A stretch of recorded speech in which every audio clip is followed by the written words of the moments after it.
नमस्कार. प्रहार डिजिटलच्या आजच्या या कार्यक्रमात आपणा सर्वांचं मी अनघा मनपूर्वक स्वागत करते.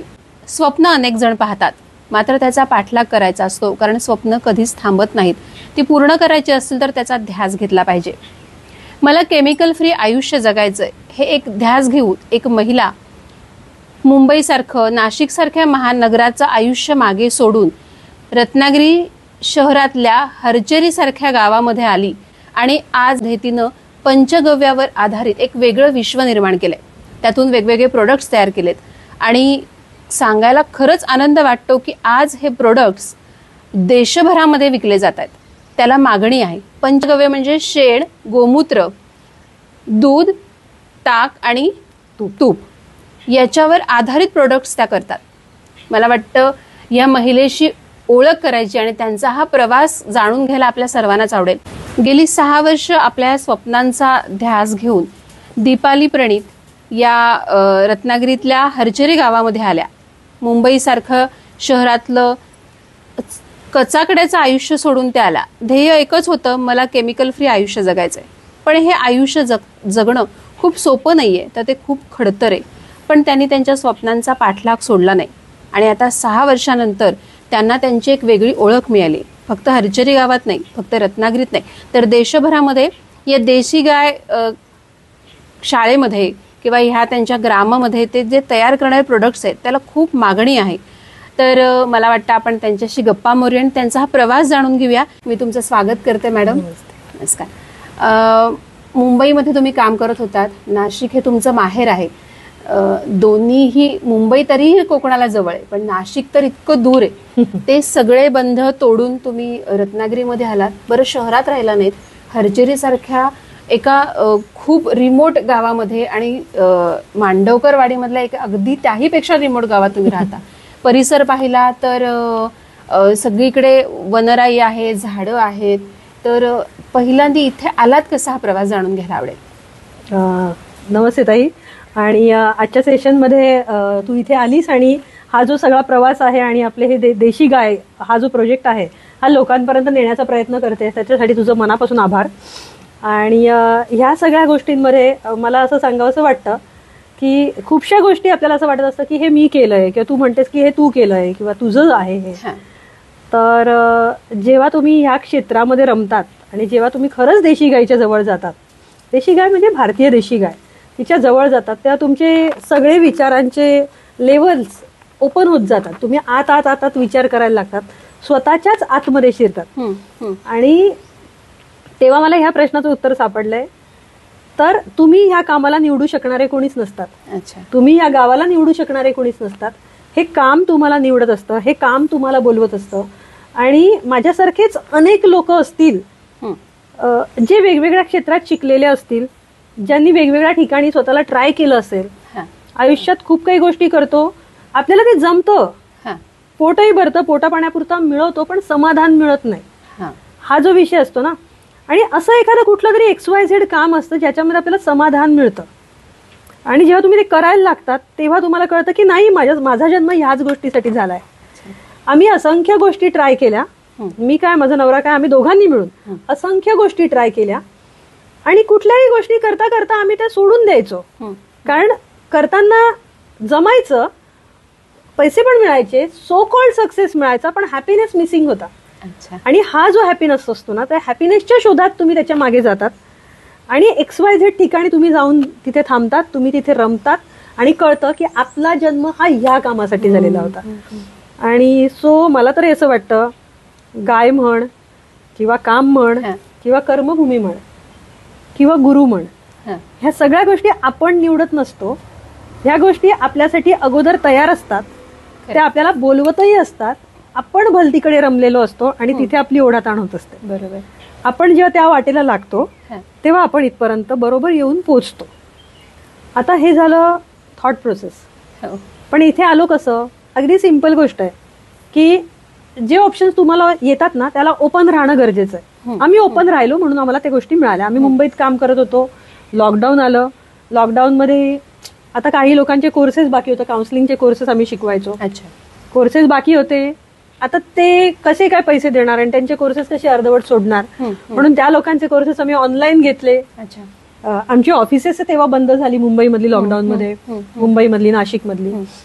आणि मग त्या दरम्यान आम्हाला कोणीतरी विचारलं की तुम्हाला हा जो प्रोजेक्ट तुम्हाला पहिल्यापासून करायचा होता, हा मुंबईच्या जवळ करायच्या ऐवजी रत्नागिरीला केला तर चालेल का? आम्ही ओपन राहिलो. आम्ही म्हटलं की ठीक आहे, चल बघून तर येऊया काय आहे. अल्टिमेटली तुम्हाला कुठे जायचंय हे माहिती असेल ना, कुठे म्हणजे काय करायचंय हे माहिती असेल ना, की मग त्याच्या अनुषंगाने ऑप्शन आपल्याला येत जात. बरोबर. आणि मग ही गोष्ट कळली की जी गोष्ट तुम्ही शोधत असतात ती देणारा पण तुम्हाला शोधत असतो. खरं, अगदी. ती देणारा पण तुम्हाला शोधत असतो. हा अनुभव, ही प्रचिती आम्हाला वारंवार येते. आणि मग इथे आलो, बघितली जागा, केमिकल फ्री होती, 150 वर्षापासून कोणी काही केलेलं नव्हतं. बस तेच तर पाहिजे होतं, पाणी होतं इथे अवेलेबल. ते बोलले तुम्ही या, करा, बघूया बाकीच्या सगळ्या गोष्टी नंतर बघूया. आम्ही म्हटलं की करूया. आणि आम्ही खरंच सगळे मागचे दोर कापून आम्ही इथे आलो. खरे हे. आणि दुसरे काही आम्ही रिटर्न ऑप्शन ठेवले नाही. आणि जी स्वप्न करायची होती ना, त्या दरम्यान ना, कोरोनाच्या दरम्यान बऱ्याच जणांचे मृत्यू झाले होते, जवळच्या लोकांचे मृत्यू झाले होते. आणि त्यांची जेव्हा राख बघितली, माझ्या वडिलांचाच झाला होता, तर त्यांची जेव्हा राख बघितली तेव्हा कळलं की अरे हे एवढंच उरतं. खरे. त्या सेकंदाला कळलं की आपलं स्वप्न हे फक्त पुढे पुढे ढकलण्याचं स्वप्न नाहीये, ते अस्तित्वात आलं पाहिजे. अजून किती दिवस आपण असे कधी पण बनू शकणार आहोत. आणि मग नाही, हे आत्ताच करायचं. नेक्स्ट मंथ आम्ही इथे आलो. त्यामुळे डिसिजन खूप फास्ट झाले. पण मग इथे आलात, आता तर इथे खूप छान हिरवळ दिसते, झाडं माडं सगळी दिसतात. पण तेव्हा कसं होतं आणि किती चॅलेंजेस आले? कारण मी जसं म्हटलं तसं की महानगरातलं आयुष्य आणि गावामधलं आयुष्य प्रचंड बदल आहे, प्रचंड फरक आहे. आणि ते ऍडजस्ट होणं आहे ना, ते तर खूप कठीण आहे. तर ते कसं जमलं? आता बऱ्याचशा गोष्टी मगाशी मी पण तुला सांगितल्या, त्यामुळे तुला ते चॅलेंजेस जास्त हे झाले. मला सांग, आई होताना बरेचसे चॅलेंजेस असतात की नाही, पण ती एक नैसर्गिक क्रिया असते. आणि ती जर बघायला गेलं तर सगळ्यात सुंदर क्रिया, बघायला गेलं तर चॅलेंजिंग क्रिया. पण म्हणून कोणी आई व्हायचं थांबतं का? बरोबर. जेवढा तुम्हाला त्या मुलाचा ध्यास असतो तेवढा तुमच्या स्वप्नाचा ध्यास लागला की ते येण्यासाठी, प्रकट होण्यासाठी, प्रत्यक्षात येण्यासाठी तुम्ही काहीही करायला तयार होता. जसं आई आपल्या मुलासाठी काहीही करायला तयार होते, तसं तुम्हाला तो ध्यास असेल तर तुम्ही काहीही करू शकतात. आणि ते करताना ते मूल मिळालं याच्यात तुम्हाला जे समाधान असतं ना, त्याच्यात तुम्ही त्या सगळ्या गोष्टी विसरून जाता. अगदी बरोबर. सो हे अगदी तसंच आहे. आणि खरंच हा प्रवास आनंदाचा प्रवास आहे. थर्ड थिंग, जेव्हा म्हणजे चॅलेंजेस काही मुंबईत नव्हती का? होती ना, नाशिकला पण होती, मुंबईला पण होती, आणि सगळीकडेच असतात. पण ते चॅलेंजेस तुम्ही कशासाठी फेस करतायत हे जेव्हा तुम्हाला कळतं, मी पैसे कमवण्यासाठी करते किंवा मी XYZ गोष्टीसाठी करते जे माझं स्वप्न नाहीये, ती गोष्ट मी अचीव्ह पण करते आणि त्याच्यातून मी ते चॅलेंजेस पुढे नेते. पण ते केल्यानंतर मला जो आनंद होत नाही, पण मी माझ्या स्वप्नासाठी हे चॅलेंज करते आणि ते स्वीकारते आणि मी ते कम्प्लीट करते, तिथे आपल्याला मजा येते. स्वप्न पाहायचं थांबायचं नसतं. बरोबर आहे ना? पण मग इथे आल्यावर पहिलं काय केलं? पहिलं केलं म्हणजे एकच पहिलं म्हणजे खूप चुका केल्या. पहिली 2 वर्ष आम्ही चुकाच करत होतो. म्हणजे योग्य मार्गावर होता. चुकाच करत होतो आणि आम्ही आतापर्यंत भरपूर चुका करतो, फक्त सेम चुका नाही करत. आणि इथे आल्यावर आम्हाला कोणीतरी सांगितलेलं की पहिल्यांदा शेती करायची, म्हणजे शेतीची जमीन साफ करायची. तर आम्ही अख्खा 24 एकर साफ केलं. 24 एकर शेती पण नव्हतं करणार, साफ केलं 24 एकर. ते 2 वर्षात परत रान माजलं. केवढी मोठी चूक होती. ह्याच्यामध्ये आमचे सगळे पैसे आम्ही संपवले. मग त्याच्यानंतर खऱ्या अर्थाने म्हणजे तुमचा जो बॅक सपोर्ट असतो ना, तो संपलाय. मग आता ते करताना तुम्ही नवीन गोष्टी करायला लागतात. मग ती जगण्याची धडपड सुरू होते, अस्तित्वाची धडपड सुरू होते की अरे स्वप्नानंतर पहिल्यांदा मला जिवंत तर राहिलं पाहिजे. मग त्याच्यासाठी काय करता येईल, मग जे जमेल ते विकायला सुरुवात केली. कारण आम्हाला विकता येत होतं किंवा चांगलं बोलता येत होतं, मे बी अगोदरच्या एक्सपिरियन्सेसमुळे. मग जे असेल ते आम्ही, जे लोकांना हवंय, कारण खूपशा लोकांना इथे यायचं होतं, म्हणजे असंच लाईफ जगायचं होतं, पण ते कसं हे माहिती नव्हतं किंवा ते त्यांची ती जागा सोडू शकत नव्हते. आम्ही फरक एवढाच झाला की आम्ही ती पायरी सोडली आणि लोकांनी ती पायरी नाही सोडली. बाकी करायचं सगळ्यांना तेच आहे. मग ऍटलीस्ट आपण ह्या पायरीवरून त्या लोकांना काहीतरी सप्लाय करतो ना. मग तसं करायला आम्ही सुरुवात केली की तुम्हाला हे हवंय का, मी पाठवते. आणि मग ते वेगळ्या वेगळ्या पद्धतीने पॅक करून, मग इकडून पाठव, तिकडून पाठव, कुरिअरने पाठव. मग ते बरेचसे प्रॉब्लेम यायचे. कुरिअरवाले सांगायचे ह्या पिनकोडवर नाही जाणार, तिकडे नाही जाणार. मग तिथून पोस्टाचा शोध लागला. तोपर्यंत डोक्यामध्ये असं होतं की पोस्ट म्हणजे काही कामाचं नाही, पण आता कळतं पोस्टच कामाचं आहे. म्हणजे पोस्ट तुम्हाला सगळ्या पिनकोड वरती तुम्हाला जे हवं ते पोहोचवतं. मग आम्ही हळूहळू म्हणजे त्या अडचणीतून ह्या गोष्टी झाल्या आणि आमचे तर सगळे प्रोडक्ट्स आम्ही ज्या ज्या गोष्टी बनवतो, ज्या ज्या गोष्टी केल्या किंवा तेव्हा जे उपलब्ध होतं तेव्हा विकत घेऊन काही विकता येत होतं का, अशाही गोष्टी आम्ही केल्या. सो सर्व्हायव्हलचा जो स्ट्रगल असतो ना, त्याच्यातून बाबा तुला दर महिन्याला पैसे कमवले पाहिजे आणि त्या पैशातून तू चालवू शकणार आहे. बॅकलॉग किंवा प्रोजेक्ट उभं करणं ही नंतरची गोष्ट आहे. पहिले सर्व्हायव्हल हा जो विषय होता ना, तो आम्ही करत होतो आणि त्या गोष्टींसाठी आम्ही अनेक गोष्टी विक्री केल्या आणि लोकांपर्यंत त्या पोहोचवल्या आणि सोशल मीडियाच्या माध्यमातून पोहोचवल्या.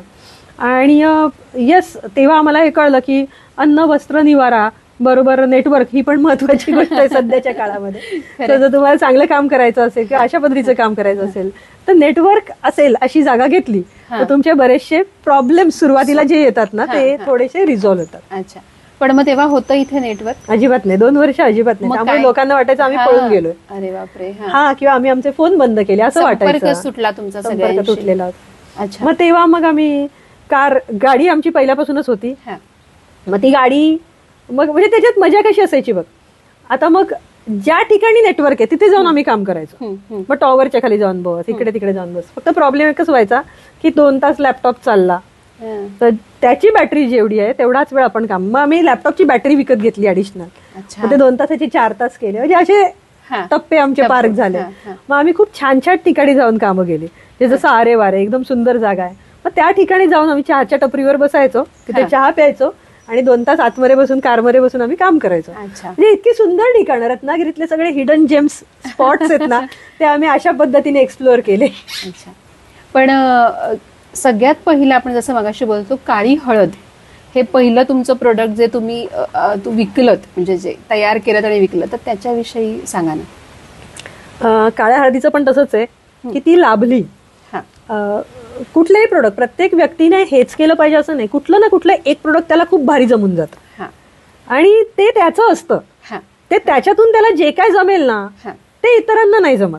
बरोबर, तशी आम्हाला काळी हळद लाभली. मग तिच्या डीप डीप गेलो, अभ्यास करत गेलो आणि असं वाटतं की फायनान्शियली तरी आम्हाला त्या गोष्टीने तारलं. आणि काळी हळद ही फॉर्च्यून चेंजर असते. काळी हळद ही आयुष्य बदलू शकते, होत्याचं नव्हतं करू शकते, नव्हत्याचं होतं करू शकते, असं खूप काही ऐकलं होतं. पण त्यातल्या बऱ्याचशा गोष्टी आम्हाला अस्तित्वात येताना पण दिसल्या. म्हणजे आमच्या बाबतीत तरी असंच झालं की काळ्या हळदीने खरंच आम्हाला तारलं सगळ्या दृष्टीने. आणि काळी हळद मग त्याचा जेवढा आम्ही अभ्यास करत गेलो, तर अभ्यास आम्ही काही मूळचेच अभ्यासू आहोत अशातला भाग नाही. पण जेव्हा तुम्हाला लोक प्रश्न विचारतात ना तेव्हा ते तुमच्याकडून उत्तरं शोधतात आणि काढतात आणि आपल्याला पण आपल्या प्रश्नांची उत्तरं मिळतात. तसंच काळ्या हळदीच्या बद्दल आमच्या बरोबर झालं. आता काळी हळद माझ्याकडे मुंबईला असतानाच होती, घरामध्येच मी भरपूर वाढवलेली. कारण जे कसं असतं बघा, आपण दुधाची ताण ताकावर भागवतो, तसंच मला शेती करायची होती. मला हिरवं, मला निसर्ग, मला ट्रेकिंग, ह्या सगळ्या गोष्टी करायच्या होत्या आणि त्या सगळ्या गोष्टी जमत नव्हत्या म्हणून ग्रो बॅग मध्ये असलेली हळद वाढवलेली होती. इथे त्यांना जवळपास 75 किलो काळ्या हळदीचं बियाणं स्वतःच आम्ही आणलेलं होतं. आणि पहिल्यापासून हेतू हाच होता की आपल्याला केमिकल फ्री जगायचं. म्हणजे मूळ म्हणजे आपल्यालाच नाही तर आपल्याला इतरांनाही केमिकल फ्रीज द्यायचं, हा विषय पहिल्यापासून होता. मग आम्ही जेव्हा इथे आलो तेव्हा आम्ही शेती केली. मग आता शेती कुठली करायची बाबा, पहिल्यांदीच शेती, मग जे आहे तेच लावणार. पण नवीन विकत घ्यायला पैसेच नव्हते मुळात. आम्ही काळी हळद लावली आणि आयुष्य म्हणजे बऱ्याच पिढ्या ग्रो बॅग मध्ये काढल्यानंतर जेव्हा पहिल्यांदाच तिला शेत जमीन आणि पावसाचा पाऊस मिळाला तेव्हा ती खूप भारी डेव्हलप झाली, खूप चांगली ग्रो झाली. मग आता काळी हळद म्हटलं की आम्हाला खूप सारे जादूटोना बुवाबाजी शोधणाऱ्या लोकांचे फोन्स यायला लागले. म्हणजे आम्ही लोकांना असं स्टेटस जरी टाकला ना काळी हळद आहे तर मला एवढे फोन म्हणजे अजूनही येतात. तर मग त्याच्यामध्ये ना मला इरिटेटच करायचे म्हणजे जास्त की कुलूप उघडतं का, कापूर जळतो का, दाभण वागतो का, नारळ फुटतं का, याला टेस्ट म्हणतात काळ्या हळदी. आणि काळी हळद म्हणजे कोळशासारखं काळं काळं ते काहीतरी शोधायचे. मग अशा लोकांच्या प्रश्नातून मग आम्ही वैतागून आमचं युट्यूब चॅनल चालू केलं. किंवा युट्यूब चॅनल नाही म्हणताय ना, आमचं चॅनल सुरू झालं होतं अगोदरच. जे लोकांना वाटायचं ना आम्ही पळून गेलोय, नाही पळून गेलोय हे सांगण्यासाठी युट्यूब चॅनल केलं होतं. तेव्हा त्याच्यावर आम्ही व्हिडिओज टाकायचो अधूनमधून की आम्ही इथे आहोत, आम्ही हे करतोय, आमची रेंज लागत नाहीये. ते तुमच्या आपत्तीमधून आविष्कार घडत जात. मग त्या चॅनलवरती मग आम्ही काळ्या हळदीचा व्हिडिओ टाकला की खरंच काळी हळद काय असते आणि खरंच त्याचे काय अनुभव असतात. मग ती मेडिसिनली आणि स्पिरिच्युअली या दोन्ही पद्धतीने आपल्याला कशी उपयोगी पडते, ती कशा पद्धतीने वाढवायची, ती कशा पद्धतीने वापर करून घ्यायचा तिचा. अत्यंत दिव्य वनस्पती आहे आणि दुर्मिळ आहे, त्यामुळे आपल्याला माहिती नसतं, त्यामुळे आपण भुलाथापांना बळी पडतो. आणि मग मेडिसिनली आणि स्पिरिच्युअली मग लोकांची मागणी वाढली, आम्हाला मिळेल का. म्हणजे आतापर्यंत जे फेक कॉल्स यायचे त्या फेक कॉल्सला टाळण्यासाठी आम्ही व्हिडिओ बनवला, पण त्याच्यामुळे अनेक चांगल्या लोकांनी आम्हाला संपर्क साधला की आम्हालाही मिळेल का. मग ओके ठीक आहे आम्ही पाठवतो. मग रोप पहिल्यांदा ही मोठी मोठी रोप आम्ही पाठवायचो याच्यातून, कुरिअर मधून कसं पाठवणार रोप. मग त्या सगळ्या गोष्टी हळूहळू ऍडजस्ट करत करत आता आम्ही त्या लेवलला आलोय की आमची 10,000 रोपं ऑल ओव्हर इंडिया एका सीझन मध्ये जातात. आणि ती त्या लेवलला आम्ही उपलब्ध करून देतोय. घराघरामध्ये काळी हळद पोचावी, घराघरामध्ये प्रत्येकाने ती वापरावी. फक्त मग ती अशीच कुठली तरी उचललेली वापरू नये, ती अभिमंत्रित असावी, चांगल्या ऊर्जेतून आलेली असावी. मग आम्ही इथे रेग्युलरली अग्निहोत्र करतो, आम्ही रोज इथे काही पूजा अर्चा करतो, ह्या काही गोष्टी करतो ज्याच्यातून कर्मकांड नाही म्हणता येणार, पण आपल्या सगळ्यांसाठी चांगलं असं एक वातावरण तिथे तयार करतो. इथे आम्ही देशी गाईचेच सगळे प्रोडक्ट्स वापरत असतो. देशी गाईच्या प्रोडक्ट्समुळे आम्ही समृद्ध झालोय. त्याच्या शेणामध्ये, गोवऱ्यांमध्ये आम्ही विचार करताना पॉझिटिव्ह विचार करतो. इथे तुम्हाला व्यसन केलेली माणसं दिसणार नाही, इथे काम करताना पॉझिटिव्ह माणसं दिसतील. म्हणजे ही सगळी जी लोक आहेत ना, ही सगळी त्याच्यातून जमत गेलेली आहे आणि ही लोक काळ्या हळदीवर काम करतात. म्हणजे असं नाही बघा, तुम्ही तुमचं मूल जेव्हा शाळेत टाकतात तेव्हा कुठल्या ठिकाणी टाकाल, कशा वातावरणात तुम्ही त्याला द्याल, कुणाकडे पण द्याल का, नाही ना. तसंच आहे काळी हळद, कारण ते मूल जसं एनर्जी खेचत असतं आणि ते पुढे जाऊन ती वाढवणार आहे, तशीच काळी हळद ही एनर्जी वाढवत असतं. सो तिला प्रॉपरली अभिमंत्रित करून देणार आहे आणि त्याच्यावरती प्रॉपर अभ्यास करून त्याचा एक प्रोसेस बनवणार आहे आणि लोकांना पण ती प्रोसेस सांगणारे आपण पहिले आहोत. म्हणजे लोक हे सगळं लपवायचा प्रयत्न करतो, आम्ही हे देतो. म्हणजे तुम्ही ते ओपनली मला वाटतं ओपनली सगळ्यांना सांगितलं आणि गैरसमज दूर करणं किंवा हे जास्त महत्वाचं होतं त्यातलं.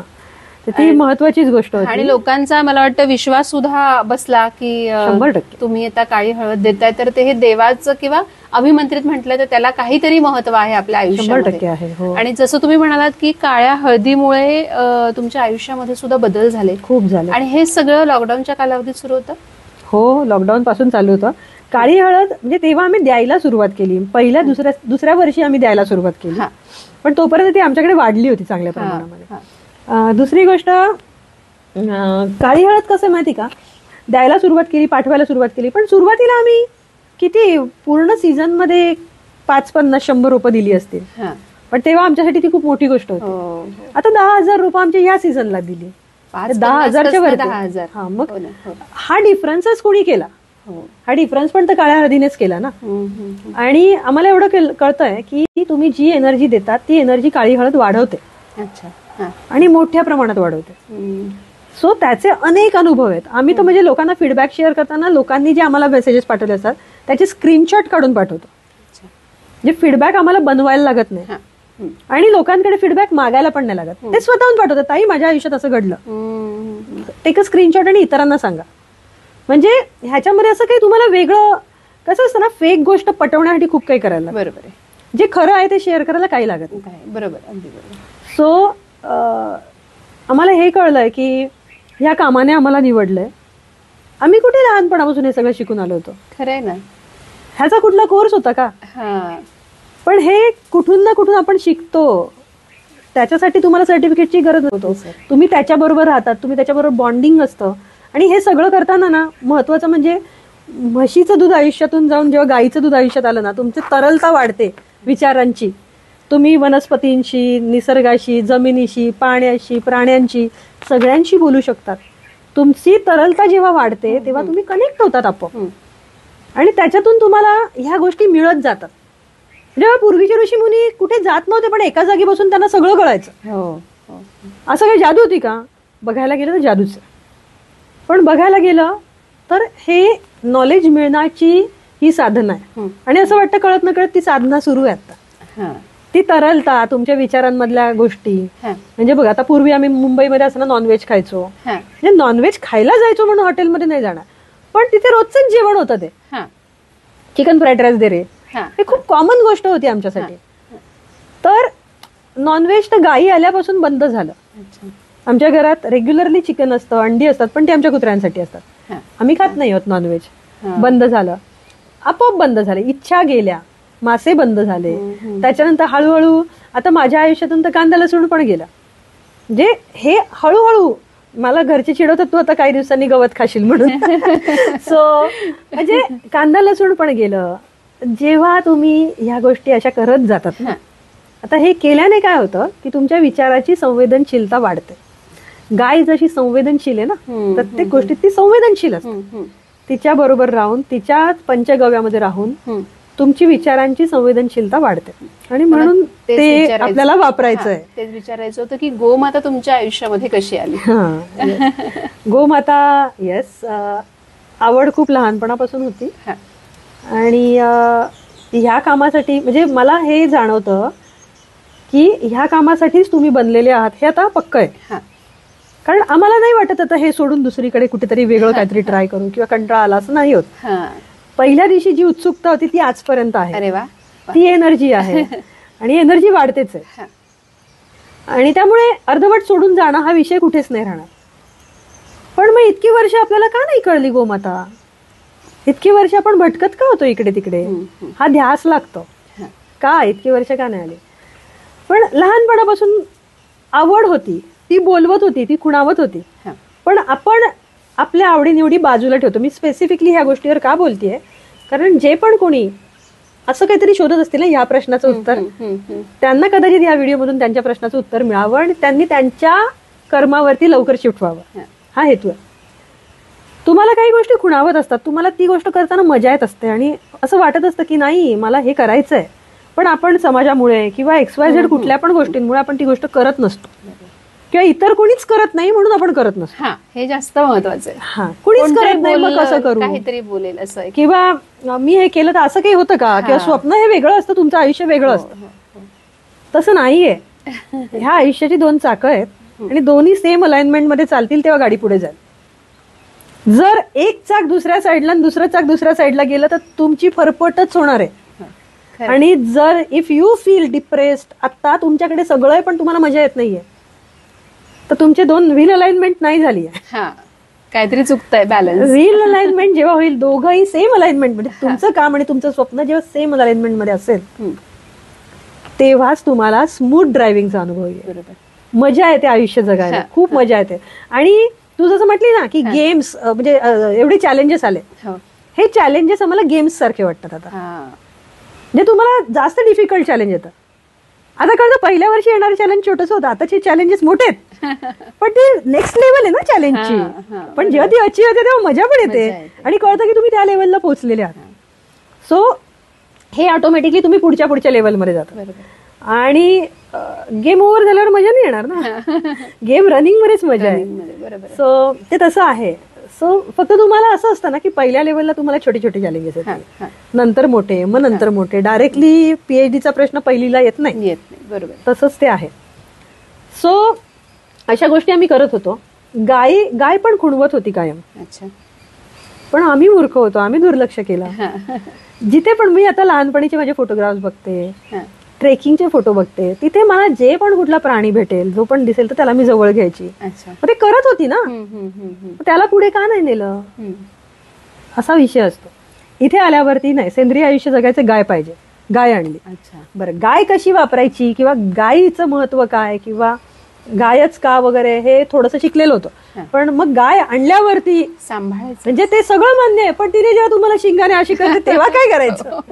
किंवा आपण पिक्चर बघतो की मस्तपैकी दूध काढते ती, दुधाचा हात लावणं सोडा, तुम्ही तिच्या जवळ पण नाही जाऊ शकत पहिल्यांदा. सणसणीत लाथा खाणं काय असतं हे पहिल्या काही महिन्यांमध्ये शिकलो. आणि मग शिंग काय असतात, लाथा काय असतात, त्या सगळ्या गोष्टी अंडरस्टँड केल्या. जर तुम्ही प्रॉपर गावठी गाय घेतलात तर ती गोमाता तुम्हाला तिची सगळी रूपं दाखवते. आणि मग तिच्या पिल्लाला हात लावणं तर लांबचीच गोष्ट. मग हळूहळू त्या गोष्टी म्हणजे तुम्हाला खूप पेशन्सली त्या गोष्टी करायला लागतात. हळूहळू जमल्या, कारण तुम्ही पिक्चर मधली बघितलेली गाय आणि माझ्या शेजारी एवढी मोठी शेजारची गाय, तुम्हाला तो अनुभव नसतो. तशी गाय आम्ही पहिल्यांदा आणली, तिचं नाव आहे माऊली, अजूनही आहे आमच्याकडे. आणि मग ती माऊली, मग माऊलीचं पिल्लू, मग माऊलीचं पिल्लू सावली, असं काय काय आम्ही त्या सगळ्या गायींना आमच्या नावं आहेत. आणि मग त्या नावाने येतात आणि जवळ. आणि मग हळूहळू मग आम्ही अजून 3-4 जणांच्या गायी घेतल्या. मग त्या गायी सुरुवातीला आम्हाला NRI रेट होते सगळीकडे, कारण आम्ही मुंबईची पार्टी होती ना. हळूहळू कळायला लागलं की नाही हे स्वस्त मिळत आहे. मग स्वस्तच्या नादात आम्ही कुठल्या पण गायी घेतल्या. मग त्याच्या काही मजा वेगळ्याच होत्या. मग म्हणजे बुजरी गाय हा जो विषय असतो, तो बुजरी गाय म्हणजे आम्हाला वाटायचं लाजरी बुजरी गाय असेल छानशी, पण बुजरी म्हणजे घाबरणारी हे नंतर कळलं. आणि मग ती गाय घाबरली की तू सगळा गोठा डोक्यावर घ्यायची. मग अशी वेळ यायची कधी कधी ती गाय चुकून सुटलीये, आता ती सुटली तर ती फिरते अवतीभोवती आणि आम्ही आतमध्ये लपून बसले की काय करायचं, तिच्या समोर जाण्याचं धाडच नाही. अशी कंडिशन तेव्हा सुरुवातीच्या काळामध्ये अशा मजा घडल्या आमच्या बरोबर. आणि मग तेव्हापासून बुजरी गाय घेणं आम्ही बंद केलं. आणि मग नंतर काही दिवसानंतर असं व्हायला लागलं की लोकांनी त्यांच्या गायी, म्हणजे असं आम्हाला काही जणांनी विचारलं की आमच्या 4 गायी आहेत, घ्याल का, पैसे नका देऊ. आम्ही खूप खुश झालो की अरे वा क्या बात आहे, आपल्याला स्वस्तामध्ये किंवा फुकटमध्ये मिळतं. पण तेव्हा चारा नियोजन वगैरे हा प्रकारच माहिती नव्हता. की आम्हाला वाटायचं चारा मिळतो विकत घेऊ, पण पैसे पण नसायचे. आणि विकत घेऊया म्हणजे आता जेव्हा गाय घेतली तेव्हा रानात चारा होता. Okay, what next. मग डिसेंबर नंतर मे महिन्यापर्यंत तुम्हाला कोण चारा नाही देणार, कारण ज्यांचा होता चारा त्यांनी तो विकलेला आहे. मग त्यानंतर आमची मे महिन्यात अशी फरफट झालेली की चारा नाहीये आणि गायींना आता मुरघास आणण्याशिवाय पर्याय नाहीये किंवा दुसरं काहीतरी आणायला लागणार विकतचं. तेव्हा आमच्याकडे पण पैसे नव्हते. आणि आता 7 गायी तेव्हा आमच्याकडे होत्या. अशी वेळ जेव्हा आमच्यामध्ये आलेली की आता आपल्याकडे जे शेवटचे पैसे राहिलेले आहेत, ह्या पैशामध्ये तुम्हाला त्या गायींसाठी म्हणून चारा आणायचं, फूड आणायचं की आपल्या महिनाभरासाठी काही करायचं. तेव्हा खूप क्रिटिकल क्रुशियल फायनान्शियल सिच्युएशन होती. पण मग तेव्हा आम्ही ह्या लेवलला तो डिसिजन घेतला की आतून तुम्हाला जो आवाज येतो ना तो ऐकायला लागलेलो की नाही गायींसाठी आणूया. आपल्याला नाही मिळालं आपण कोणाकडे तरी जाऊन जेऊया, पण आपण गायींसाठी चारा आणूया. आणि मी तुम्हाला सांगते ते आमचं 2nd इयरचा हाफ होता. तेव्हापासून आजपर्यंत गायींनी जो काय आशीर्वाद दिला ना आम्हाला, ते त्याच्यानंतर आजपर्यंत आम्हाला कधीही काहीही कमी नाही पडलं. त्याच्यानंतर काळी हळद सेल व्हायला लागली, विक्री व्हायला लागली. तोपर्यंत काळी हळद होती पण विक्री नव्हती ना. तुमचं ते एक सोर्स तुम्हाला इन्कम सोर्स झाला. आणि अनेक गोष्टी ज्या विकल्या होत्या त्यापैकी काळ्या हळदीने आम्हाला मदत केली आणि लोकांना पण मदत केली. लोकांच्या आयुष्यात असं नाही की माझ्याकडे म्हणून मी विकते, पण ते खऱ्या अर्थाने काय आहे हे जेव्हा लोकांना आम्ही सांगतो तेव्हा लोकांच्या आयुष्यात माइंड ब्लोईंग चेंजेस होतात. सो मग ते देताना आपल्याला खूप चांगल्या पद्धतीनेच दिलं पाहिजे. मग त्या गोष्टी कळायला लागतात. आणि जेव्हा तुमची एवढी परीक्षा होते ना तेव्हा तुम्ही असे घासून पुसून एकदम पूर्ण क्लीन होतात. आणि मग तुमचा माइंडसेट काम करायला लागतो. प्रत्येक गोष्टी तुम्हाला जाणवायला लागतं की ही गोष्ट अशी नाही अशी घडली तर का घडली, त्या गोष्टी कळायला लागतात. आणि मग तो जो अनुभव होतो ना, म्हणजे मी तुम्हाला खरंच सांगेन ज्यांच्याकडे पण गायी असतील त्यांनी गायी सोडू नये. दुसरी गोष्ट, बरं त्या कशा पाळायच्या की ती जबाबदारी आता त्यांना झेपत नसेल तर तेव्हा काय करायचं, असा जर काही प्रश्न असेल तर तुम्ही जरूर आम्हाला संपर्क करू शकतात. आणि म्हणजे असे जर काही प्रश्न असतील तर तुम्ही आम्हाला संपर्क करा. आणि 3rd थिंग, ज्यावेळी तुम्ही गायीकडे जबाबदारी सोडून जबाबदारीच्या ऐवजी जेव्हा तुम्ही तिच्याकडे सेवा या दृष्टीने बघायला लागतात ना, 100% सरेंडर समर्पण भावनेने बघतात ना की तूच आहे सगळं काही, तूच मला मार्ग दे. तुम्हाला सांगते ना, तुम्ही तारीख लिहून ठेवा, 6व्या महिन्यापासून तुमच्या घरात काही कमी नाही पडणार. एवढं तिचं 100% एवढा गोमहिमा आहे. खरं. आणि मग त्या दृष्टीने मग त्याच्यातूनच मग black turmeric research and development centre घडलं. मग त्याच्यातूनच हळूहळू देशी गाय घडली. म्हणजे ह्या अनेक गोष्टींचे ब्रँड्स आमचे चालू झाले. आणि खरंच सांगते 2nd इयरच्या नंतर मग आम्हाला पैशाची कमतरता कमी झाली. 100%. अडचणी ज्या होत्या त्या हळूहळू कमी व्हायला लागल्या. लोकांचा विश्वास वाढला, मागणी यायला लागली. अडचणी यायला लागल्या, पण अडचणी कशा की तुम्हाला मागणी आहे एवढ्याची पण तुमच्याकडे प्रोडक्ट आहे तेवढेच. अरे वा. म्हणजे अच्छा, अशा उलट्या अडचणी आता पण असतात ना की आता माझ्याकडे मशीन आहे, शेण आहे, सगळं, पण ऊन नाहीये. अडचण आहे, नेक्स्ट लेवल अडचण आहे, आता करायचं काय.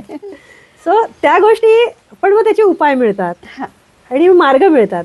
पण तो जो बेसिक लेवलचा स्ट्रगल आहे, वपूरचा नावाचं एक पुस्तक आहे, त्याच्यात एक वाक्य आहे की अवकाशयान असतं ना त्याला पृथ्वीच्या अंतराळातून बाहेर पडायला स्ट्रगल जास्त असतो, गुरुत्वाकर्षणातून बाहेर पडायला.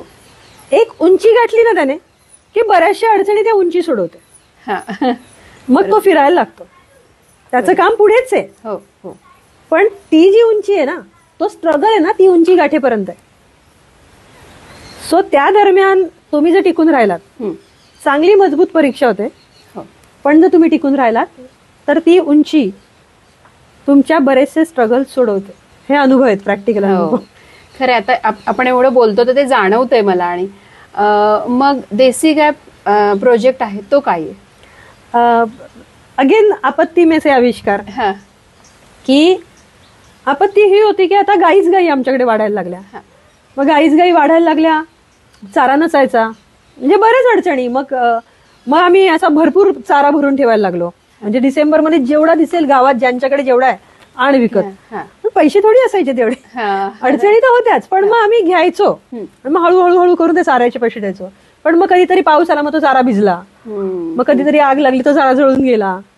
किंवा अशा अनेक गोष्टी. किंवा गायींना एक्स्ट्रा चारा घातला तर त्यांनी पायदळी. गाय कधीच उष्टा चारा परत नाही खात. अच्छा. अशा खूप गोष्टी असतात. ती जर्सी नाहीये गाय, म्हणजे देशी गाय. ती सोहळ्यातली असते एकदम. तिला दुसऱ्याचं उष्ट पाणी पण नाही आवडत. अच्छा. हा, उष्ट पाणी नाही पिणार ती. औषध टाकलेलं पाणी नाही पिणार ती. उपाशी राहील, पण मला चांगलंच पाहिजे. आणि ती खूप स्वच्छ असते.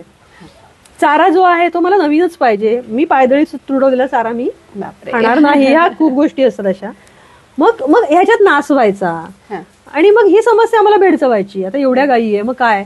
मग नंतर असं वाटायचं की नाही, मग आपण गोठे वाढवूया, मग चारा वाढवूया. पण नंतर कळलं की किती वाढवणार, खरं किती वाढवणार. आणि ह्याच्याने प्रश्न सॉल्व्ह होतोय का, की लोक फक्त त्यांची जबाबदारी तुमच्यावर ढकलतात.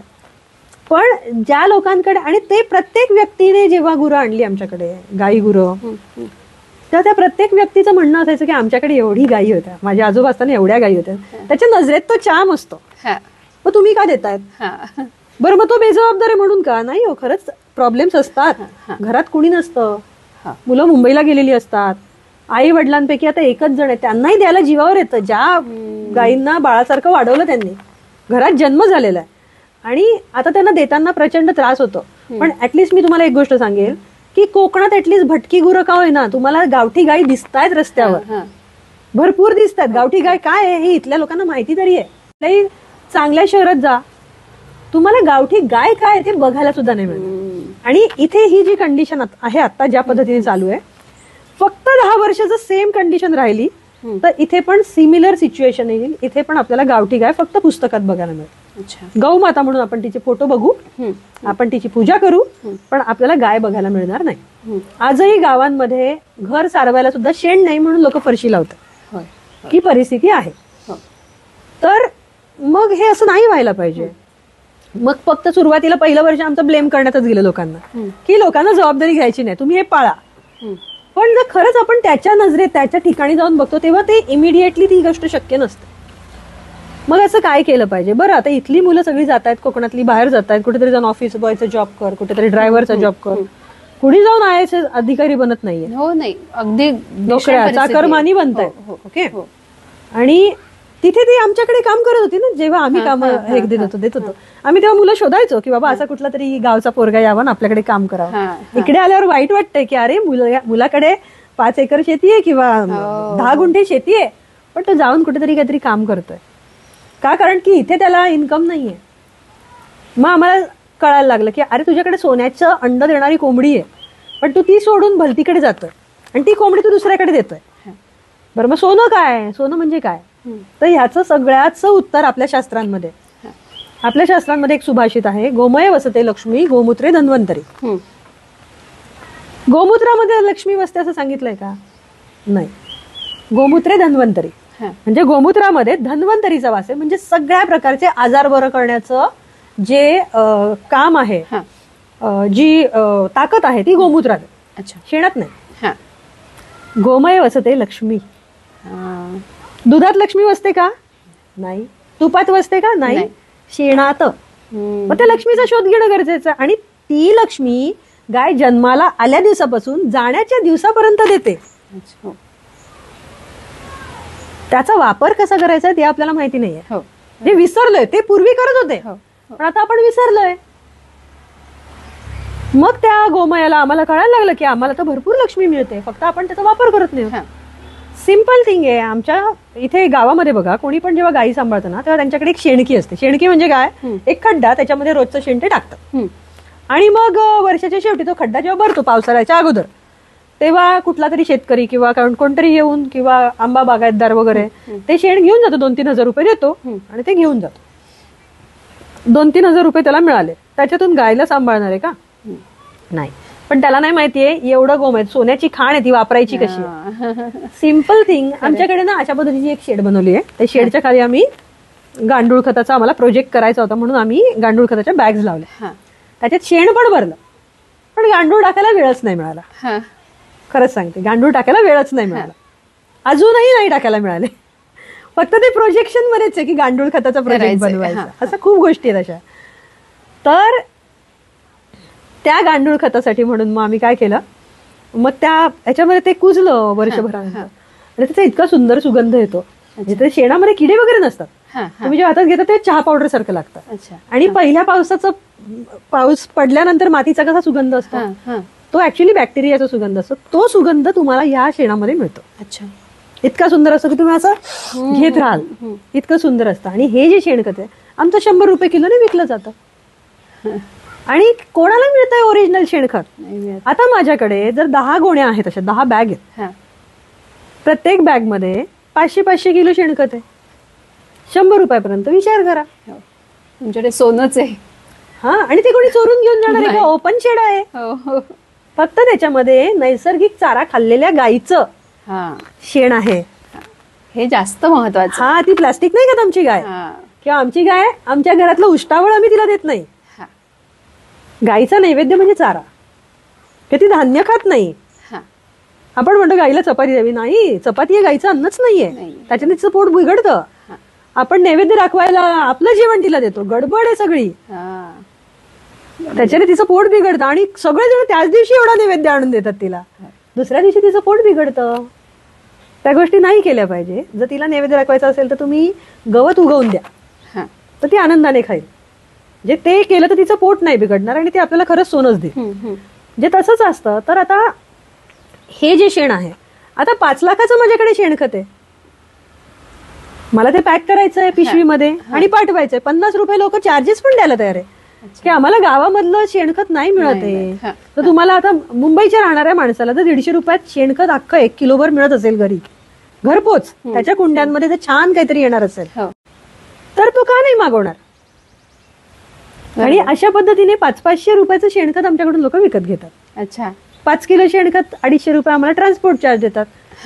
आणि तुम्हाला खरंच सांगते, म्हणजे न चाललेला गांडूळ खताचा प्रोजेक्ट तुम्हाला शेण देतो ना. जे ह्या गोष्टी आहेत की अशा गोष्टी तुम्ही करू शकतात. तर तेच शेण मी 2000 द्यायचं की 5 लाखात द्यायचं हे तुम्ही ठरवू शकता. बरं, पोस्टवाले खुश की असले काय पार्सल तुम्ही आणताय, पण पोस्टवाले पण खुश आहेत. खरं, सत्कार वगैरे होतो तिथे. अच्छा. पोस्टवाल्यांची जावई होता मी. सो अशा गोष्टी घडल्यामुळे त्यांना रिस्पॉन्स पण मिळायला लागला. म्हणजे एवढे पार्सल पाठवणारे अख्ख्या जिल्ह्यातले कोणीच नाही. सो माझं म्हणणं आहे, ज्यांना कोणालाही करायचं असेल ना, तर शेणखत हे एक एक्झाम्पल झालं. हजारो प्रोडक्ट गाईच्या शेणापासून बनवता येतात आणि ते दिसतायत मला इथे समोर. हे गणपती बाप्पा पण शेणाचेच आहे. आता मला सांगा, ह्या गणपती बाप्पा जो आपण 1 फुटाचा बनवलाय, ह्याच्यामध्ये किती ग्रॅम शेण वापरलं असेल? साधारणतः 100 ग्रॅम एवढं शेण असेल, एवढी माती असेल. ह्याच्यापासून ही मूर्ती बनली आहे. मूर्ती जर 1000 रुपयाला विकली तर हे शेण किती रुपयाला झालं? अंडरस्टँड? किंवा आता सपोज टू गोमूत्राचा सपोज टू तर हे कानात टाकायचं औषध आहे. कानात टाकायचं औषध आहे 150 रुपयाला. किंवा आता ह्याची प्राइस वाढली 170 काहीतरी आहे. 150 रुपये पण पकडूया. 10 ml औषध आहे. 10 ml औषध 150 रुपयाला गोमूत्रापासून बनलेलं आहे. ओके. असं गोमूत्र तुम्ही किती रुपयाला देतात? 10 रुपये लिटर, 40 रुपये लिटर, 100 रुपये लिटर. ओके, ठीक आहे. पण हे 1 लिटर गोमूत्र कितीचं झालं? हे झालं तुमचं 15,000 रुपये लिटर. बरोबर. तुम्ही हे प्रॉडक्ट बनवू शकता. तर हे बनवण्यासाठी तुम्हाला कलाकारी किंवा ह्या सगळ्या गोष्टी शिकणं गरजेचं आहे. पण हे 15,000 रुपये लिटरचं गोमूत्र झालं. किंवा जे तूप आम्ही देतो, आमचं 3850 रुपये लिटरने जातं, जे जेवणाचं तूप असतं, चांगलं तूप, गावठी तूप आणि ओरिजिनल एकदम चांगल्या क्वालिटीचं. पण त्याच तुपाचं जेव्हा आम्ही नस्य बनवतो त्याच्यामध्ये पंचगव्य ऍड करतो, प्रोसेसेस ऍड करतो, तेव्हा तुम्हाला 10 ml नसते, तुम्हाला 270 रुपयाला मिळतंय. म्हणजे ते 27,000 रुपये लिटरने तूप जातं की तुमचं. खरं. तर गाय ही अशी आहे ना की गायीचं कुठलंही म्हणजे अगदी जन्मापासून ते तिच्या मृत्यूपर्यंत आणि मृत्यूच्या नंतरही गायीची एकही गोष्ट वाया नाही जात.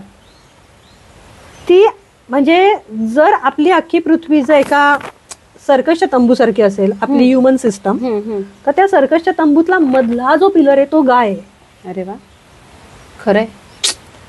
आपल्याला कळत नाही पिलरचा काय उपयोगी अडचण होतीये, त्याला काढून टाका. तर नंतर आपलं काय होईल. आपण नसताना पण गाय होती, आपण गेल्यावर पण गाय राहू. गायीला सांभाळणारे आपण कोणी नाही. पण जर कळत न कळत आपण गायीला कापायला लागलो आणि गायीला आपण संपवलं तर आपलं काय होईल. बॅलन्स करणारे ती प्राणी आहे आणि म्हणून ती माता आहे. ती सुपर नॅचरल थिंग. आणि खूप गोष्टी असतात तिच्यामध्ये. आणि म्हणजे गौमाता किंवा 33 कोटी देव, 33 कोटी म्हणजे कोटी नाही, करोड नाही, 33 प्रकारचे देव. त्या सगळ्या गोष्टी तिच्यामध्ये असतात आणि त्याचा जातीवंत ज्वलंत अनुभव आम्ही रोज अनुभवतो. ह्या गोष्टी जर तुम्ही खरंच तिचा जर योग्य पद्धतीने तुम्ही तिचा म्हणजे गाय ही देणगी देण्यासाठी, म्हणजे आम्हाला हा प्रश्न होता की आम्हाला खूप जणांनी सांगितलं की तुम्ही ट्रस्ट बनवा, मग तुम्हाला डोनेशन्स मिळतील. मॅक्सिमम ट्रस्ट या डोनेशन साठी बनतात, कारण तुम्हाला मग त्याच्यामध्ये डोनेशन वरती तुम्हाला त्यांना सेक्शन 80G मध्ये वगैरे हे देता येतं. पण मग ती दानावरच गेली परत. गायीला दानाची गरजच नाही मुळात. गाय ही स्वतः महालक्ष्मी आहे. तुम्ही जर तिची सेवा केली ना, किंवा तुम्ही जर तिचा जर खऱ्या अर्थाने तुमच्या आयुष्यात वापर करून घेतला ना, तर ती महालक्ष्मी आहे, ती तुम्हाला समृद्ध करते. आणि हा अनुभव तुम्हाला येतोय 100% प्रत्येक ठिकाणी जागोजागी. आणि तुम्हाला खरंच सांगते, पहिल्यांदा आम्ही जे जगत होतो त्याच्यापेक्षा आतून तर आम्ही समाधानी आहोत, त्यात प्रश्नच नाहीये. पण आम्ही हेल्दी झालोय, आम्ही अधिक ऊर्जावान झालोय, आम्हाला कामातून सुट्ट्यांची गरज लागत नाही, आम्हाला कुठेही आमच्या आनंदासाठी बाहेर जायची गरज लागत नाही. आम्ही करतो मजा खूप, पण आम्हाला बाहेर जायची गरज नाही लागत. आनंदासाठी कंटाळा आलाय, बोर झालाय, जाऊया, गरज नाही लागत. आणि सगळ्यात महत्वाचं म्हणजे आम्ही पहिल्यापेक्षा जास्त पैसे आता कमवतो. मुंबईपेक्षा जास्त पैसे हरसिरीतल्या मांडोकरवाडीजवळ कमवता येतात. हे मला वाटतं लोकांना हेच ऐकायचंय असं मलाही वाटतं की तो तिथला प्रवास इथपर्यंतचा लोक शेवटी विचारणार आणि काय मिळवलं आणि काय कमावलं. तर मला असं वाटतं की हा प्रश्नाचं उत्तर तुम्ही दिलेलं आहे. आणि जाणून घ्यायला आवडेल की काय काय प्रोडक्ट तुम्ही बनवता. इथे आपण काही प्रोडक्ट ठेवलेले आहेत. तर हे गोमय गणेश आहे, गव्य गणेश म्हणतो आपण ह्याला. गव्य म्हणजे गायीपासून बनलेला पदार्थ. तर गव्य मग आता शेण जो आहे, तर शेण हा मुळात ऊर्जावान असतो. आणि पूर्वीपासून आतापर्यंत ऍक्च्युली गोबर गणेशच बनवला जातो. गोबर हा गोबर शब्द नाही, गोवर आहे, गो पासून मिळालेला वर. अच्छा, तो गोवर असतो. आणि तो जो गोवर असतो त्याच्यापासून गणपती बाप्पा बनवायचा, त्याची पूजा करायची आणि नंतर त्याला वाहत्या पाण्यात सोडायचा. जेणेकरून वाहत्या पाण्यात शक्यतोवर गावाच्या वरच्या वाहत्या पाण्यात सोडायचं, जेणेकरून ते पाणी जेव्हा वाहत खाली येतं ते ऑल ओव्हर गावात ते पसरतं आणि तिथून मातीचं सृजन चालू होतं. आणि म्हणून ती आरंभीची देवता. अच्छा, हा त्याच्या मागे शास्त्रात खरा अर्थ हा आहे. बरोबर. मग पीओपी कुठून आला त्याच्यामध्ये, गडबडच आहे सगळी. पीओपी तर सत्यानाश म्हणजे एकदम कम्प्लिटली. त्यातल्या त्यात शाडू आणि पेपरमाचे वगैरे ओके आहे, पण त्याच्यामध्ये पण ह्या गोष्टी आहेत की शाडूची आहे ती ऍश क्ले. ऍश क्ले म्हणजे डोंगरावरची माती. ओके. आता पृथ्वीला अख्खा आपल्याला जागा वाढवायची म्हणून आपण सगळे डोंगर पाडून दऱ्यांमध्ये टाकूया आणि मग जागा बनवूया, योग्य आहे का? नाही ना. जेव्हा आपण जे आहे त्याचं उलट पालट करतो तेव्हा उलट पालटच होतं. आणि तेच अनुभव आपल्याला रोजच्या आयुष्यात येत आहेत सध्या. ऍश क्ले आहे डोंगरावरचा, तिकडून काढून आपण समुद्राच्या मातीत किंवा समुद्रामध्ये किंवा नदी नाल्यांमध्ये टाकतो. गणपतीचा मुख्य हेतू राहिला बाजूला, सृजन हा विषय राहिला बाजूला. मातीची समृद्धी हा गणपतीचा मुख्य उद्देश असतो, म्हणून तो भाद्रपदात असतो. ओके. तर मग शाडू आणून आपण मातीत टाकतो, झऱ्यांमध्ये टाकतो, विहिरीत टाकतो, तिथे गडबडच आहे, कारण ते सगळे झरे बुजतात त्याच्यात. बरं, त्यातले मासे किंवा त्यातले कुठलेही प्राणी शाडू खाऊ शकत नाही. त्यामुळे फक्त शाडू ही माती जी असते ती डोंगरातली माती आहे. मग ती डोंगरातच राहणं अभिप्रेत आहे निसर्गाला, आणि ती पावडर केली जाते. ती माती नाहीये, त्या दगडाची ती पावडर आहे, केली जाते आणि मग ती वापरली जाते. पण त्यातल्या त्यात म्हणजे सव्वा सत्यानाशचे सत्यानाश बेहतर म्हणून तसा तो विषय, आणि प्लास्टर ऑफ पॅरिस पेक्षा डेफिनेटली चांगली. पेपर माशीचा प्रॉब्लेम काय होतो, अगेन मातीचं सृजन हा विषयच नाहीये त्याच्यात, किंवा पीओपी पेक्षा बरं आहे, ऍटलीस्ट प्रदूषण नाही करत, पण मातीचं सृजन होत नाही. दुसरी गोष्ट, तुम्ही जर त्याला वाहत्या पाण्यात सोडलं तर तो गणपती डिझॉल्व्ह होतो म्हणजे फक्त विघटन होतं, डिझॉल्व्ह नाही होत. ते पेपरचे बारीक कण सगळीकडे फिरत राहतात, आणि जेव्हा ते पसरतात तेव्हा तिथल्या सगळ्या आजूबाजूच्या जीवसृष्टीला त्याचा प्रचंड त्रास होतो. बरेचसे मासे गणपती विसर्जनानंतर मरतात. कळत न कळत आपण पुण्य करायला जातो, पण आपण पाप करतो. आणि हे कर्म जे आहे ना, ते कुठल्याच स्वरूपात चेंज नाही होत, आपल्याकडून ते होतं. सो ह्या गोष्टीची माहिती नसते, अजाणतेपणाने झालेलं कर्म आहे. पण ही गोष्ट जर तुम्हाला माहित असेल तर ती गोष्ट त्या प्रकारे करू नये. बरोबर. मग या सगळ्यामध्ये गव्य गणेश आम्हाला परफेक्ट गोष्ट कळली की अरे हा ही गोष्ट आहे. आणि मग जर आपण घराघरामध्ये जर गणपती देऊ शकलो तर किती जास्त शेण लागेल. मग जशी दुधाची गाडी फिरते तशी शेणाची गाडी फिरवता येईल, आणि एवढं शेण लागेल, आणि ते गावठी गाईचं असलं पाहिजे. मग गावठी गाईचं शेण जर एवढ्या मोठ्या प्रमाणात मागणी वाढली आणि लोकांना जर शेणाचे पैसे दुधासारखे मिळायला लागले तर लोक गाई का सोडतील. खरंय. सो ह्या प्रत्येक प्रोडक्ट मधून एक परत आहे की ती गाय वाचावी, हा त्याच्या मागचा हेतू आहे. त्यामुळे गव्य गणेशची तुम्ही जेव्हा पूजा करतात तेव्हा गणपतीचा हेतू पाळला जातो. सेकंड थिंग, गाय वाचते, एक खूप मोठी गोसेवा तुम्हाला अज्ञानात तुमच्याकडून चांगलं कर्म करते. बरोबर. सो गव्य गणेशला खूप चांगला रिस्पॉन्स आहे. आता हे 3रं वर्ष आहे गव्य गणेशचं, आणि ह्या वर्षी आता आम्हाला गव्य गणेश अजून मोठ्या प्रमाणात कसे क्रिएट करता येते आणि जास्तीत जास्त लोकांपर्यंत ते कसे. आता आम्ही ह्या वर्षी मुंबई पुण्याला लक्झरीने पाठवल्या मूर्ती, आणि ते छान गेल्या, परफेक्टली व्यवस्थित पॅकिंग असतं, लक्झरीमध्ये बसून गणपती बाप्पा जातात. अरे वा. आणि त्या परफेक्टली फाईन गेल्या, हे महत्वाचं आहे ना, की फुटतूट किंवा असा काही गोष्टी कुठे झाल्या नाही. 2.5-3 फुटाच्या मूर्ती पण चांगल्या गेल्या. सो त्याला आता मागणी वाढतीये, त्यामुळे गव्य गणेश घराघरात पोचावे हा एक त्याच्यातला एक भाग आहे देशी गायचा. त्यानंतर बाकीचे प्रोडक्ट तुम्हाला दिसतात. आता इथे काही औषधी दिसतात, गोमूत्रापासून आम्ही ह्या औषधी बनवलेल्या आहेत.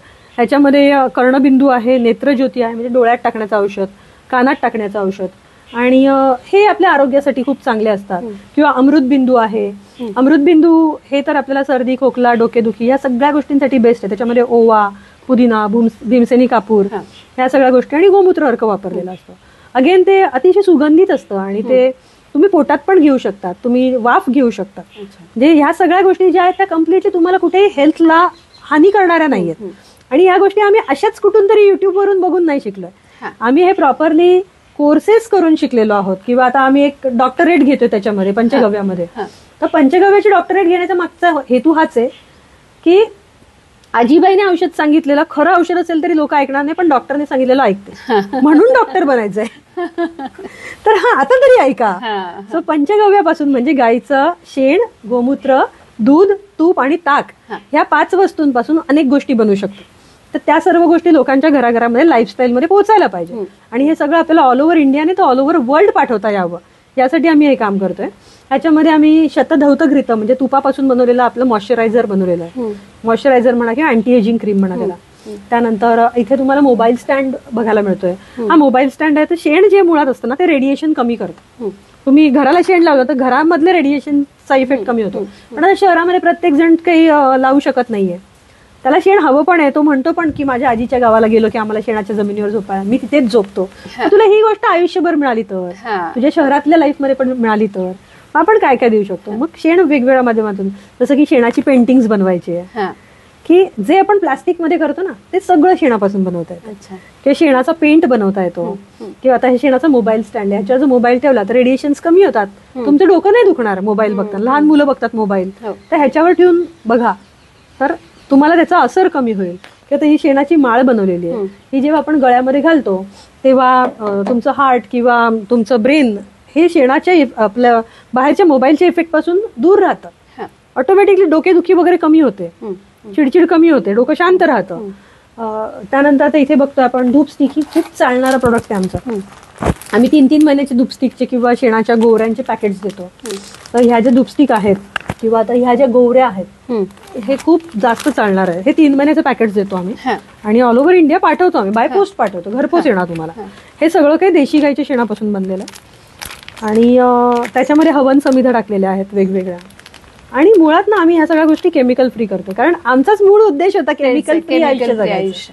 सो जे आम्ही वापरतो ते लोकांना हवं असतं. बरोबर. त्याच्यातून त्या गोष्टी बनत जातात. आणि जशा आता तू कशी आलीस, अनेक जण अशी येत असतात इथे आणि ते सांगतात हे पण मिळेल का हो, पण त्याच्यातून पुढच्या आयडियाज मिळत जातात की अरे ह्याची गरज आहे, हे कसं देता येईल, त्याची गरज आहे, ते कसं देता येईल. म्हणजे पहिले आम्ही असं करायचो की नाही शहरातली लोक अशी, किंवा आम्ही जे सोडलं ते चुकीचं आहे, पण तसं नाहीये ना. सगळेच जण जर इथे आले तर कसं होईल. त्यामुळे त्यांना कसं आपल्याला हे सगळं देता येईल हा प्रयत्न आम्ही करायला लागलो. आणि आता हे तर एक्सपोर्टला सध्या हे चालू आहे, काम चालू आहे आणि त्या लेवलच्या त्या बनतायत. आता रिसेंटली अबुधाबी, UAE वगैरे ज्या कंट्रीज आहे तिथे त्यांना कळलं की खजूराला त्यांनी जेव्हा गावठी गाईचं शेणखत वापरलं तेव्हा त्यांचे खजूर जास्त गोड झाले. अच्छा. आणि भारतीय देशी गाईचे, तर त्याला खताला प्रचंड मागणी वाढली. सो शेणखत जर आपल्याला एक्सपोर्ट करता आलं तर त्या गोष्टींवरती काम चालू आहे. आता हे फिनाईल जे बनवलंय ते गोमूत्र अर्कापासून बनवलेलं फिनाईल आपण घर पवित्र करण्यासाठी गोमूत्र शिंपडतो, त्याच्याऐवजी गोमूत्रापासून बनलेलं फिनाईल जर वापरलं, गोमूत्राचा वास येणार नाही, घाबरू नका. पण आणि एकदम फ्रेश असा सुगंध आहे त्याचा. आणि ते जर तुम्ही रेग्युलरली घरात वापरलं तर घर तुमचं छान राहील, स्वच्छ राहील आणि पवित्र राहील. घरातल्या एनर्जीच, पॉझिटिव्ह एनर्जी खूप वाढेल. मग गोमूत्रापासून आम्ही शॅम्पू बनवलेला आहे, केसांसाठी अतिशय हर्बल शॅम्पू आहे. त्यानंतर सपोज साबण आहेत वेगवेगळ्या प्रकारचे, दुधापासून बनवलेले साबण. तर हा साबण म्हणजे आता बघा, आपण आंघोळ करून बसतो देवाची पूजा करायला, सोहळ्यात बसतो वगैरे किंवा पवित्र होऊन बसतो, पण त्या साबणातच जर चरबी वापरलेली असेल तर कुठल्या देवाची पूजा होणार आहे. आणि तुम्ही तोंडात नॉनव्हेज खाण्यापासून थांबाल, पण तुमच्या शरीराला हजारो होल आहेत ना, त्याच्यापासून तुम्हाला कोण वाचवतंय, ते तुम्ही कंट्रोल नाही करू शकत. तर तुम्ही कुठला साबण वापरतात आंघोळ करताना. आता बरं, शिवाजीराजे काही कुठल्या टीव्हीवर येणाऱ्या साबणाने आंघोळ करत होते की श्रीकृष्ण करत होते त्या साबणाने आंघोळ, पण ते स्वच्छ होतेच ना. आपल्याला वाटतं की तो साबण म्हणजेच आपण चांगले होतो. कुठल्याही साबणाने आपण गोरे होत नाही किंवा कुठल्याही साबणाने तसं होतच नाही, कारण ते सगळं केमिकल आहे. जर तुम्ही 50 रुपयाचा साबण घेतला तर तो साबण बनलाय 2 रुपयात. मग तेवढ्याच्या पैशामध्ये तो साबण बनत असेल तर काय वापरत असतील ते. सो ह्या सगळ्या विचार करण्याच्या गोष्टी आहेत. तीच गोष्ट तुपाच्या बाबतीत, तीच गोष्ट कुठल्याही पॅकेज फूडच्या बाबतीत. तुम्ही टीव्हीवर दिसणारी गोष्ट जी असेल ती घेणं बंद केलात ना तरी तुमचं आरोग्य सुधरेल. तर म्हणजे ह्या सगळ्या गोष्टी तशा आहेत आणि ह्या ओरिजिनल चांगल्या क्वालिटीच्या आम्ही इथे बनवतो. ह्या गोष्टी आम्हाला समजल्या आणि त्या करायला लागलो.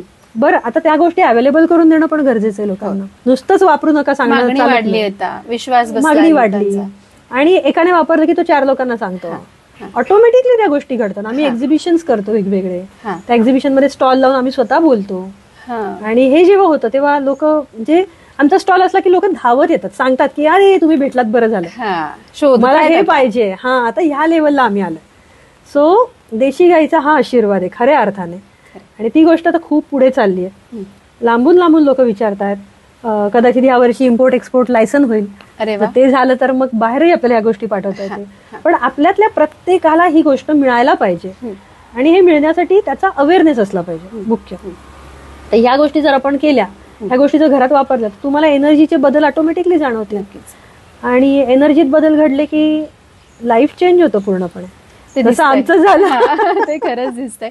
आता तुम्ही रोजगार निर्मिती हा एक मोठा विषय, किती जण काम करतात इथे? आता सध्या 13 जण रेग्युलरली असतं, वर्षभर. ही सगळी स्थानिक आहेत? स्थानिक आहे. आणि त्याच्या व्यतिरिक्त जेव्हा काही लागवड वगैरे असते, असं काही असतं तर तेव्हा 8-10 लोकांची सेपरेट टीम अजून लागते. त्याच्या व्यतिरिक्त जवळपास 20-25 लोक आता ऑल ओव्हर महाराष्ट्र काम करतात आमच्या बरोबर. म्हणजे आपण इथे हरचिरीमध्ये राहून महाराष्ट्रातल्या लोकांना काम देतोय. किंवा काही ऑफिसची कामं करण्यासाठी पण आम्हाला जे लागतात, मग आम्ही जिथे चांगली रेंज आहे, मुंबई पुणे अशा ठिकाणी रेंज आहे शहरामध्ये, मग शहरात बसून आमचं इथलं काम होतंय. आम्ही वाट बघतोय सॅटेलाइट इंटरनेट यावं आणि आम्हाला चांगलं इंटरनेट मिळावं. सो अशा पद्धतीने काम होतंय. आणि गावातल्या आतापर्यंत ग्रामस्थ म्हणजे फक्त शेती कामासाठी होते, पण आता इथल्या गावातल्या ज्या कोणी 10वी-12वी मुली आहेत त्या मुली सेल्सचं काम करतात. इथे आलेल्या पाहुण्यांना अटेंड करणं, त्यांना हे सगळं प्रोजेक्ट दाखवणं किंवा इथल्या प्रोडक्टची माहिती देणं, सेल्स करणं, आणि त्या म्हणजे महिन्याला 15-20 हजार रुपये सहज कमवतात. इथे राहून त्यांना ह्या गोष्टी मिळायला लागल्या. हे खूप महत्वाचं आहे की गावामध्ये राहून रोजगार मिळतोय त्यांना बाहेर. आणि रत्नागिरी, आता इथून जवळ शहर आहे रत्नागिरी, रत्नागिरी शहरात जेवढा पगार नाही मिळत तेवढा पगार त्यांना इथे मिळतो. खरंय, अगदी बरोबर आहे. आणि आयुष्याच्या शेवटपर्यंत तुम्ही इथे राहू शकतात अशा पद्धतीची सिक्युरिटी मिळते. म्हणजे जी सिक्युरिटी कुठेच नाहीये, ही सिक्युरिटी प्रत्येकाला मिळते. आणि इथे आमच्याकडे काम करणारे जे कामगार पण आहेत, आता कोणी 75 वर्षाचे काका आहेत, कोणी 72 वर्षाचे, they are feeling very nice here. कारण त्यांना जुन्या गोष्टी ज्या त्यांनी केलेल्या आहेत त्या परत करायला मिळतात. आणि सगळ्यांचा रिस्पेक्ट आहे. आम्ही कधी कोणाला इथे कामं सांगत नाही. आता तू बघितलंस इथे जे कोण स्टाफ होते, आम्हाला कोणाला काही सांगायला नाही लागत, त्यांचे ते सगळं बरोबर करतात. सो हे सगळं एक इकोसिस्टम असते, ही घडून येते. सो तेवढंच अवघड नाहीये. हा, म्हणजे बोलताना वाटत असलं तरी सुद्धा एकात एक गोष्टी मिळत गेल्या. आणि जसं म्हणतं तसं त्या महालक्ष्मीने आशीर्वाद दिला, गायीने दिलेला आशीर्वाद आहे, किंवा गणपतीची सेवा करतायत तर. आणि निसर्गाशी जेव्हा आपण कनेक्ट होतो त्यावेळेला तो भरभरून देत असतो. फक्त स्वप्न बघताना एवढं पाहिजे की स्वप्न कुठलं बघतोय आणि त्या स्वप्नांमागे धावलंच पाहिजे, तरच हे असं देसी गायचं प्रोजेक्ट तयार होतो, किंवा हॅप्पी व्हिलेज तयार होतं, आणि एक यशस्वी महिला इथे तयार होते. आणि ती फक्त यशस्वी आपल्यापुरती नाही, तर दीपाली मॅडमनी अनेक युवतींना रोजगार दिलाय, इकडच्या स्थानिकांना रोजगार दिलाय, आणि एक नवं जग त्यांनी इथं निर्माण केलंय. मला असं वाटतं की खूप काही शिकण्यासारखं आहे. आणि मी जेव्हा त्यांच्याशी बोलत होते तेव्हा माझ्याही कितीतरी कन्सेप्ट त्यांनी बदललेत. आणि आपण काय जगतोय आणि काय जगलं पाहिजे हे आज मी त्यांच्याशी बोलताना मला असं जाणवलं की खूप काहीतरी चुका घडतात की काय आयुष्य जगताना, तर त्या सुधारल्या पाहिजेत असं मला वाटतं. मॅडम, खूप सुंदर अनुभव होता इथे. तुमच्याशी बोलताना सुद्धा खूप शिकायला मिळालं. गाईच्या शेणापासून किंवा गोमूत्रापासून इतकं काही बनतं हे जेव्हा बघितलं तर खरंच आपल्याकडे खूप आहे, फक्त त्याचं शोधणं गरजेचं आहे. आणि स्वप्नांचा पाठलाग केला पाहिजे आणि मनामध्ये केमिकल फ्री आयुष्य जगण्याचा ध्यास ठेवला पाहिजे असं मला वाटतं. आणि या सगळ्यामध्ये त्यांचे पती प्रणित हे सुद्धा खूप त्यांना सहकार्य करतात. दोघांनी पाहिलेलं हे स्वप्न आहे खरं तर. आणि आपण सगळेच जण त्यांना शुभेच्छा देऊया. थँक्यू. याच्यातूनच खूप छान अजून घडू दे आणि तुमचं ग्राम जे आता आहे ते अजून खूप मोठं होऊन गौग्राम होऊ देत, गौग्राम होऊन देत असं. यासाठी आपल्याला खूप खूप शुभेच्छा. नवरात्रीच्या आणि येणाऱ्या दसऱ्याच्या सुद्धा तुम्हाला खूप खूप शुभेच्छा. थँक्यू. थँक्यू. धन्यवाद.